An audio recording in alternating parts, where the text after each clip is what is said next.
Hello, what's up guys? It's Robert with you, and today I'm gonna speak about recursion. So first things first, what is recursion? In dictionary you can read: recursion is the repeated application of a recursive procedure or definition. It's a bit tricky since you use word recursive to define recursion. Strange, huh? But it is the exact meaning of recursion. You use the idea to define that same idea. Still not understandable? Let's check out some real-life examples. In first, you see that the image in the mirror is the same as the outside of the mirror, so it is a recursion. Other two are similar examples of recursion, so check out them and watch carefully. Let's talk about application of recursion in computer science. In computer science, recursion is the case when a function repeatedly calls itself until some condition is met. There may not be condition, but in that case the browser will simply freeze and there is no meaning to do that. We use recursion for writing things like some sorting algorithm or math functions. We'll give handy examples in next tutorials. Basically, you can imagine programming recursion this way. We'll take a company, like suppose we have a company with some workers, some number of workers.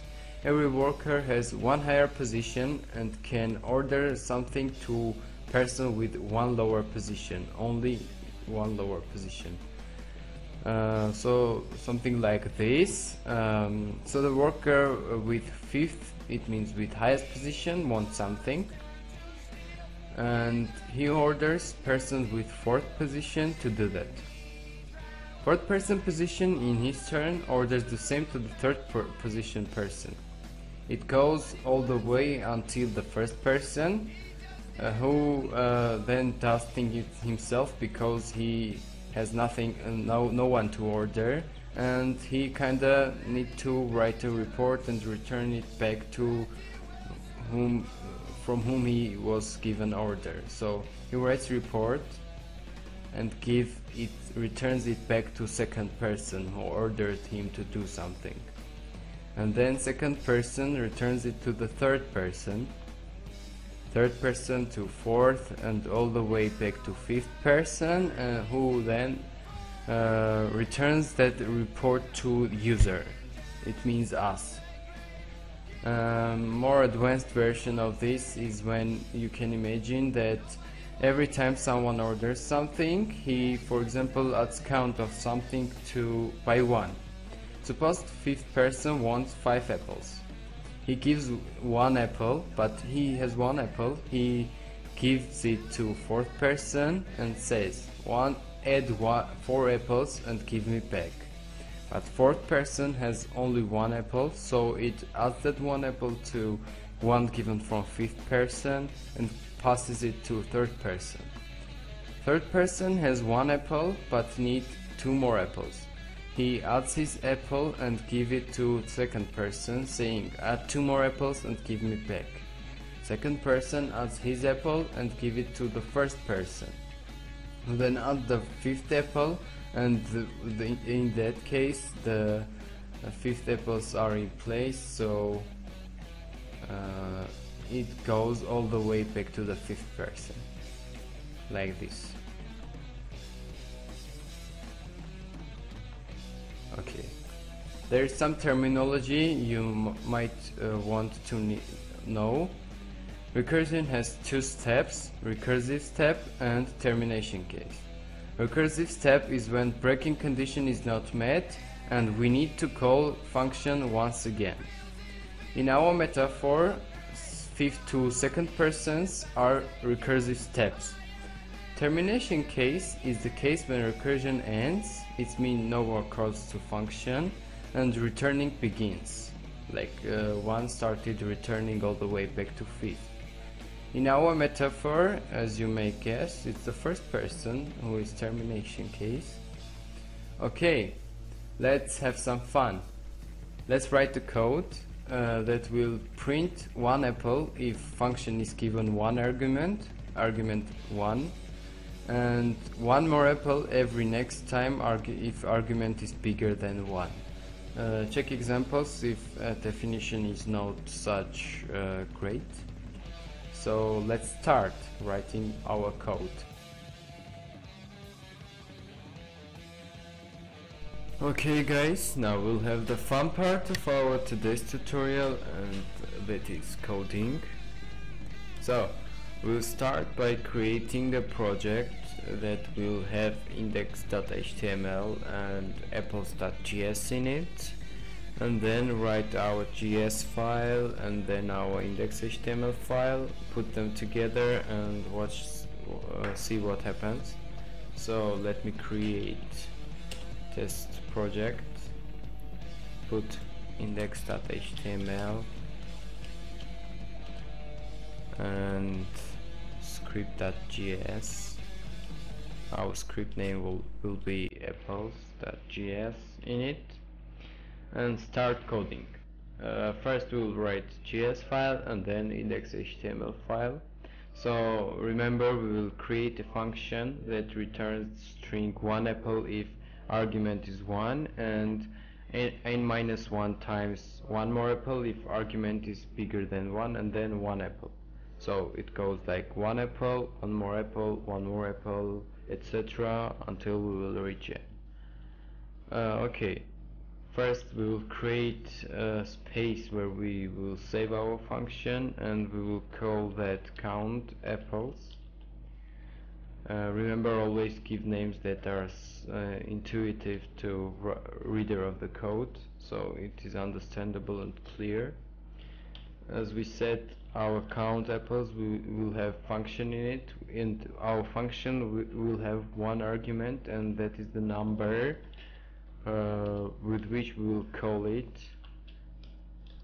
So in it, first we shall write our termination case, and always it is a good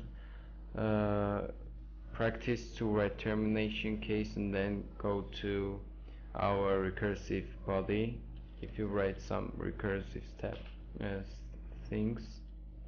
So our recursive our termination case is when n our number is equal to 1.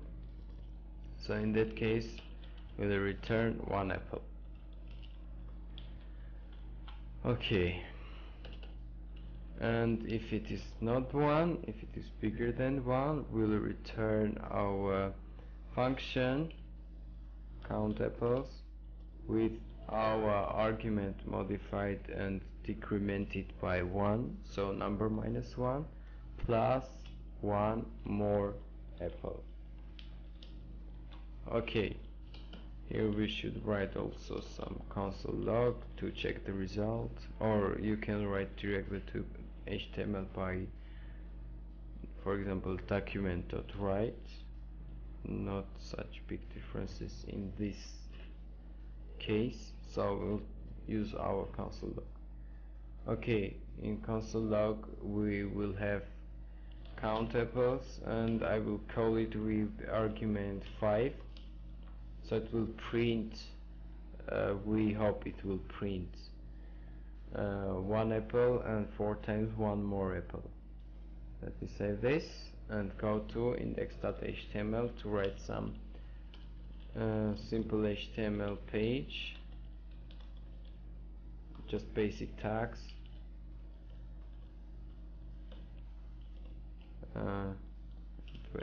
Head also, oops. Okay, also give a title, test, and in body, and eventually you can put your script also in head part. We'll create script tag and refer to our apples.js file. Remember, because apples.js is in the same folder as index.html, we simply write its name to attach it to our HTML. So now we can check, copy full path, and we can check it. Okay, here as you can see nothing. It's just because we printed in console log. So checking console, we have 1 apple and 4 times 1 more apple. It is exactly what we wanted. So I will try to explain the code if it is not understandable. So we call count apples by 5. GS goes into function, checks first condition, firstly checks condition because it's in upper part, and code goes from up to down. So it checks and sees that it's not true, so it goes to return count apples number -1, which is 4, so count apples 4 plus 1 more apple. But function is called once again with count apples 4, and to know what is count apples 4, we'll call our function again, but this time number will be 4. So it checks condition again, it is not true again, so it calls count apples, this time with 3 plus 1 more apple. So 3 is also not defined, we don't have count apples 3 yet, we must call it again with 3 to know what it is. And this goes up until count number reaches 1, so condition is true and it returns 1 apple. This. But check and note that here we don't have one more call to our function with argument, so it stops recursive loop and returns 1 apple, and then all 1 more apples go and concatenate with it, and then the result is returned to here, and then console.log here. Hope this tutorial helped you to understand recursion and you can write some simple examples for yourself. Hope you like the video. Subscribe down below, thumbs up, and comment below if you want. Robert was with you, and I will see you guys later.